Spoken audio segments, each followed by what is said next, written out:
ମେଘମାଳରେ ଶୀଘ୍ର ଆଗମନ କରୁଥିବା ଆମ୍ଭମାନଙ୍କ ତ୍ରାଣକର୍ତ୍ତା ପ୍ରଭୁ ଯୀଶୁଖ୍ରୀଷ୍ଟଙ୍କର ଅତି ପବିତ୍ର ଓ ବହୁମୂଲ୍ୟ ନାମରେ ଆପଣ ସମସ୍ତଙ୍କୁ ଆଉ ଗୋଟିଏ ନୂତନ ପ୍ରସଙ୍ଗରେ ପୁନର୍ବାର ମୁଁ ସ୍ୱାଗତ କରେ। ପ୍ରଭୁଙ୍କ ଅନୁଗ୍ରହରୁ ତାହାଙ୍କ ପବିତ୍ର ବାକ୍ୟକୁ ନେଇ ଆପଣମାନଙ୍କ ନିକଟରେ ଆସିବା ପାଇଁ ୟୁଟ୍ୟୁବ ମାଧ୍ୟମରେ ଆପଣମାନଙ୍କ ସହିତ ପୁଣି ଥରେ କଥାବାର୍ତ୍ତା କରିବା ପାଇଁ ସ୍ୱର୍ଗର ପରମେଶ୍ୱର ଏହି ଅପୂର୍ବ ସୁଯୋଗ ମୋ ଜୀବନରେ ଯୋଗ କଲେ।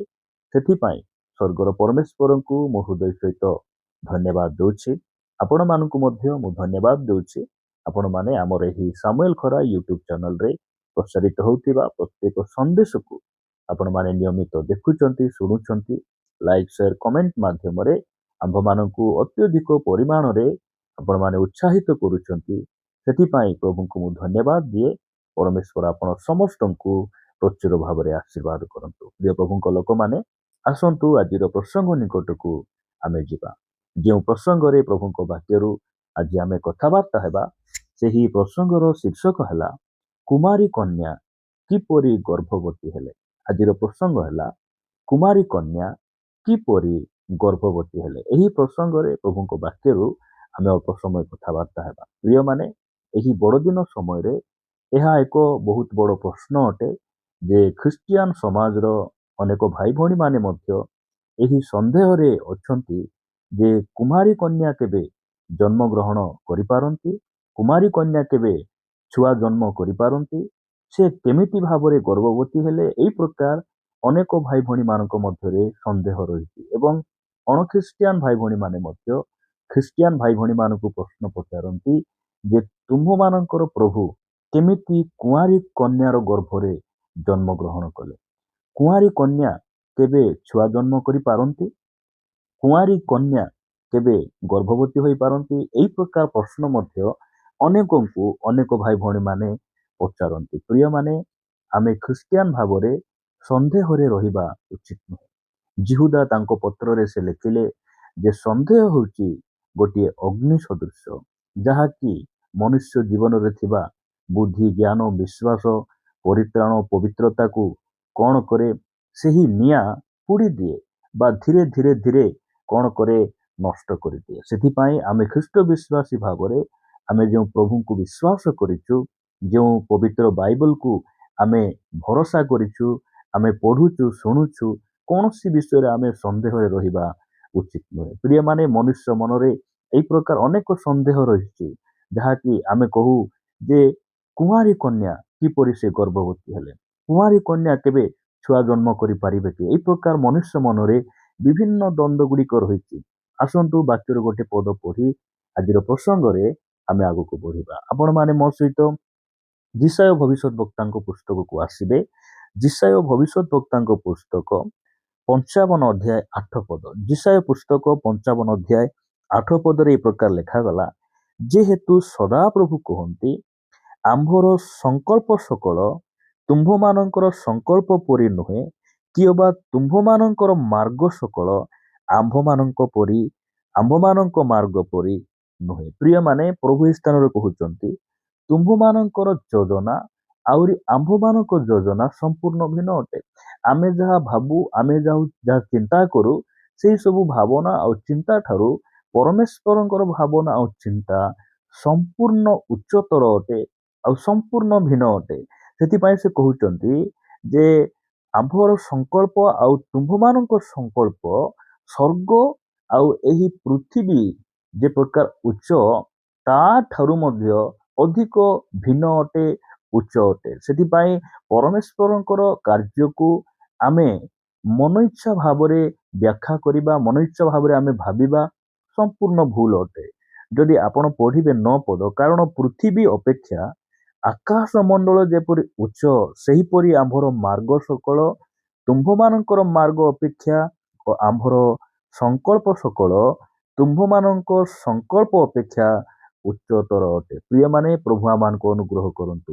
ପରମେଶ୍ୱରଙ୍କର ଯୋଜନା ସଂକଳ୍ପ ମନୁଷ୍ୟର ଯୋଜନା ଓ ସଂକଳ୍ପ ଠାରୁ ସମ୍ପୂର୍ଣ୍ଣ ଭିନ୍ନ ଅଟେ।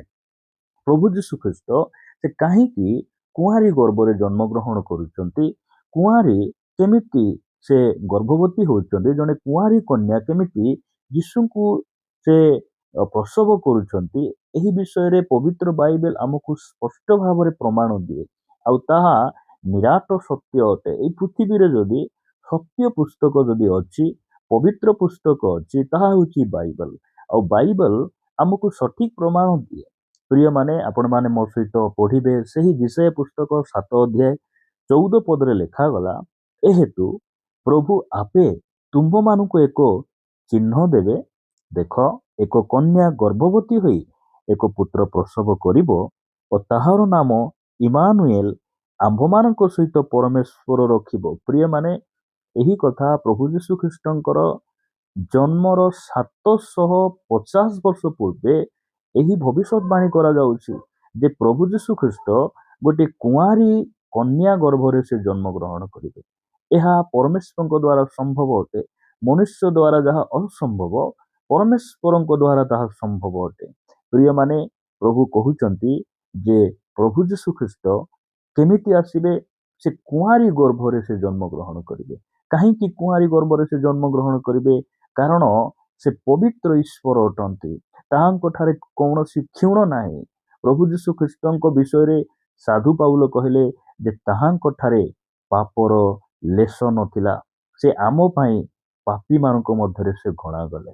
ପ୍ରିୟ ପ୍ରଭୁଙ୍କ ଲୋକମାନେ, ପ୍ରଭୁ ଯୀଶୁ ଖ୍ରୀଷ୍ଟ କୁଆଁରୀ ଗର୍ଭରେ ସେ ଏଥିପାଇଁ ଜନ୍ମ ଗ୍ରହଣ କରୁଛନ୍ତି ଏବଂ କୁଆଁରୀ ଏଥିପାଇଁ ସେ ଗର୍ଭବତୀ ହେଇପାରୁଛନ୍ତି କାରଣ ପ୍ରଭୁ ଯୀଶୁ ଖ୍ରୀଷ୍ଟଙ୍କ ଜନ୍ମର 700 ବର୍ଷ ପୂର୍ବେ ପରମେଶ୍ୱର ତାହାଙ୍କ ବାକ୍ୟରେ ସ୍ୱୟଂ ନିଜେ ସେ ଭବିଷ୍ୟତବାଣୀ କରିଥିଲେ। ଆଉ ଏହି ବାକ୍ୟକୁ ସଫଳ କରିବା ପାଇଁ ଉପଯୁକ୍ତ ସମୟରେ ଜଣେ କୁଆଁରୀ ଗର୍ଭବତୀ ହେଉଛନ୍ତି, ଜଣେ କୁଆଁରୀ କନ୍ୟା ଗର୍ଭବତୀ ହେଉଛନ୍ତି। ଆଉ ଗର୍ଭରେ ସେହି ସ୍ୱର୍ଗର ପରମେଶ୍ୱରଙ୍କୁ ସେ କଣ କରୁଛନ୍ତି? ଧାରଣ କରୁଛନ୍ତି। ପ୍ରଭୁଙ୍କର ଗୌରବ ହଉ। ଯଦି ଆପଣମାନେ ନୂତନ ନିୟମରେ ଲୁକ ଲିଖିତ ସୁସମାଚାର 1 ଅଧ୍ୟାୟକୁ ଆସିବେ, 1 ଅଧ୍ୟାୟ 30 ପଦରୁ ମୁଁ ଆଗକୁ କେତୋଟି ପଦ ପଢିବା ପାଇଁ ଚାହେଁ। ଲେଖାଯାଏ, ସେଥିରେ ଦୂତ ତାହାଙ୍କୁ କହିଲେ, ଅର୍ଥାତ୍ ମରିୟମଙ୍କୁ କହିଲେ। କଣ କହିଲେ? ଆଗ ମରିୟମ, ଭୟ କର ନାହିଁ, କାରଣ ତୁମ୍ଭେ ଈଶ୍ୱରଙ୍କ ଛାମୁରେ ଅନୁଗ୍ରହ ପ୍ରାପ୍ତ ହୋଇଅଛ। 31 ପଦ, ଆଉ ଦେଖ, ତୁମ୍ଭେ ଗର୍ଭଧାରଣ କରି ଗୋଟିଏ ପୁତ୍ର ପ୍ରସବ କରିବ ଓ ତାହାଙ୍କ ନାମ ଯୀଶୁ ଦେବ। 32 ପଦ, ସେ ମହାନ ହେବେ ଓ ପରାତ୍ପରଙ୍କ ପୁତ୍ର ବୋଲି ଖ୍ୟାତ ହେବେ। ପ୍ରଭୁ ଈଶ୍ୱର ତାହାଙ୍କୁ ତାହାଙ୍କ ପିତା ଦାଉଦଙ୍କ ସିଂହାସନ ଦାନ କରିବେ। ସେ ଯାକୁବ ବଂଶ ଉପରେ ଯୁଗେ ଯୁଗେ ରାଜତ୍ୱ କରିବେ, ପୁଣି ତାହାଙ୍କ ରାଜ୍ୟର ଶେଷ ହେବ ନାହିଁ। କିନ୍ତୁ ମରିୟମ ଦୂତଙ୍କୁ କହିଲେ, ଏହା କିପରି ହେବ? ମୁଁ ତ ପୁରୁଷକୁ ଜାଣେ ନାହିଁ। ପ୍ରିୟମାନେ, ମରିୟମ ମଧ୍ୟ ଏହି ପ୍ରଶ୍ନ କରୁଛନ୍ତି, ଏହା କିପରି ସମ୍ଭବ ହେବ? ମୁଁ ଜାଣିଛି ସ୍ୱାମୀ ସ୍ତ୍ରୀ ବାହା ହେଲା ପରେ, ସେମାନଙ୍କ ସହବାସ ହେଲା ପରେ ଜଣେ ସ୍ତ୍ରୀ ଯେ ଗର୍ଭବତୀ ହେବେ, ଛୁଆ ଜନ୍ମ କରିବେ, ଏହା ମୁଁ ଜାଣିଛି। କିନ୍ତୁ ପ୍ରଭୁ, ମୋର କେବଳ ନିର୍ବନ୍ଧ ହେଇଛି, ମୁଁ ସ୍ୱାମୀ କଣ ଜାଣିନାହିଁ, ସ୍ୱାମୀ ସହିତ ମୋର କୌଣସି ସମ୍ପର୍କ ନାହିଁ, ମାତ୍ର ମୁଁ କିପରି ଏହା ଗର୍ଭରେ ମୁଁ ଧାରଣ କରିପାରିବି? ଏହା କିପରି ସମ୍ଭବ ଅଟେ? ଏହି ପ୍ରକାର ପ୍ରଶ୍ନ ମରିୟମ ଯେତେବେଳେ ଦୂତଙ୍କୁ ସେ କରୁଛନ୍ତି, ସେହି ସମୟରେ ଦୂତ ତାହାଙ୍କୁ କହୁଛନ୍ତି, 35 ପଦ, ଦୂତ ତାଙ୍କୁ ଉତ୍ତର ଦେଲେ, ପବିତ୍ର ଆତ୍ମା ତୁମ୍ଭ ଉପରେ ଅବତରଣ କରିବେ ଓ ପରାତ୍ପରଙ୍କ ଶକ୍ତି ତୁମକୁ ଆବରିବ। ତେଣୁ ଯେ ଜାତ ହେବେ ସେ ପବିତ୍ର ଓ ଈଶ୍ୱରଙ୍କ ପୁତ୍ର ବୋଲି ଖ୍ୟାତ ହେବେ। ପ୍ରିୟମାନେ, ପ୍ରଭୁଙ୍କର ଗୌରବ ହଉ। ଏହା ଜଣେ କୁଆଁରୀ କନ୍ୟା ସେ କିପରି ଗର୍ଭବତୀ ହେଲେ? ବାଇବେଲ ଆମକୁ ସ୍ପଷ୍ଟ ଭାବରେ କହେ। କେମିତି ସେ ଗର୍ଭବତୀ ହେଲେ? ପବିତ୍ର ଆତ୍ମାଙ୍କ ଦ୍ୱାରା। ମରିୟମଙ୍କ ଦ୍ୱାରା ଯାହା ସମ୍ଭବ ହେଲା ନାହିଁ, ପବିତ୍ର ଆତ୍ମା ଯେତେବେଳେ ତାଙ୍କ ନିକଟରେ ଆସିଲେ ଆଉ ତାହା ସମ୍ଭବ ହେଲା। ପବିତ୍ର ଆତ୍ମାଙ୍କ ଦ୍ୱାରା ସେ ଗର୍ଭବତୀ ହେଲେ। କୁଆଁରୀ କନ୍ୟା ସେ ଗର୍ଭବତୀ ହେଲେ। ଆଉ ସେ ପରାତ୍ପର ଯେ ଈଶ୍ୱରଙ୍କ ପୁତ୍ର, ଯେ ଦାଉଦ ଯାକୁବ ବଂଶରେ ଯେ ଯୁଗେ ଯୁଗେ ରାଜତ୍ୱ କରିବେ, ସେଇ ପ୍ରଭୁ ଯୀଶୁ ଖ୍ରୀଷ୍ଟଙ୍କୁ ସେ କଣ କଲେ? ଗର୍ଭରେ ଧାରଣ କଲେ। ପ୍ରିୟମାନେ, ଏହି ବଡ଼ଦିନ ସମୟରେ ଆମେ ସେହି ପବିତ୍ର ଆତ୍ମାଙ୍କୁ ମାଗିବା, ଯାହା ଆମ ଜୀବନରେ ଅସମ୍ଭବ। ଆଜି ଆମ ଜୀବନରେ ଯେଉଁ ବିଷୟରେ ଆମେ ବିଫଳ ହେଇଛୁ, ସେହି ପବିତ୍ର ଆତ୍ମା ଯେତେବେଳେ ଆସିବେ, ଆମର ସବୁ ଅସମ୍ଭବ ବିଷୟକୁ ସେ ସମ୍ଭବ କରିବେ। ଆମେ ଯେଉଁ ଯେଉଁ ବିଷୟରେ ବିଫଳ ହେଇଛୁ, ସେଇ ସବୁ ବିଷୟରେ ସେହି ପବିତ୍ର ଆତ୍ମା ସାହାଯ୍ୟକାରୀ ଆମକୁ ସଫଳତା ଦେବେ। ପ୍ରଭୁଙ୍କର ଗୌରବ ହଉ। ସେଥିପାଇଁ କୁଆଁରୀ କନ୍ୟା କିପରି ଗର୍ଭବତୀ ହେଲେ? କାରଣ ପରମେଶ୍ୱରଙ୍କର ସଂକଳ୍ପ ଆମ ସଂକଳ୍ପ ଠାରୁ ସମ୍ପୂର୍ଣ୍ଣ ଭିନ୍ନ ଅଟେ। ସେ କେମିତି ଗର୍ଭବତୀ ହେଲେ? ଗୋଟେ କୁଆଁରୀ କନ୍ୟା ଯେ ପ୍ରଭୁ ପରମେଶ୍ୱରଙ୍କର ସେହି ଭାବବାଣୀକୁ ଯେ ପ୍ରକାର ସଫଳ କରିବ, ଯେ ପ୍ରକାର ପରମେଶ୍ୱରଙ୍କର ବାକ୍ୟ ସଫଳ ହେବ, ସେଥିପାଇଁ ସେ ଗର୍ଭବତୀ ହେଲେ। ଏହା କୌଣସି ସାଧାରଣ ବିଷୟ ନୁହେଁ। ପୂର୍ବରୁ ପରମେଶ୍ୱରଙ୍କର ସବୁ ଯୋଜନା, ତାହାଙ୍କର ସଂକଳ୍ପକୁ ପରମେଶ୍ୱର କଣ କଲେ? ଏହି ଆଜିକୁ 2000 ବର୍ଷ ତଳେ ପ୍ରଭୁ ଯୀଶୁ ଖ୍ରୀଷ୍ଟଙ୍କୁ ଏହି ଧରାପୃଷ୍ଠକୁ ପଠାଇଲେ।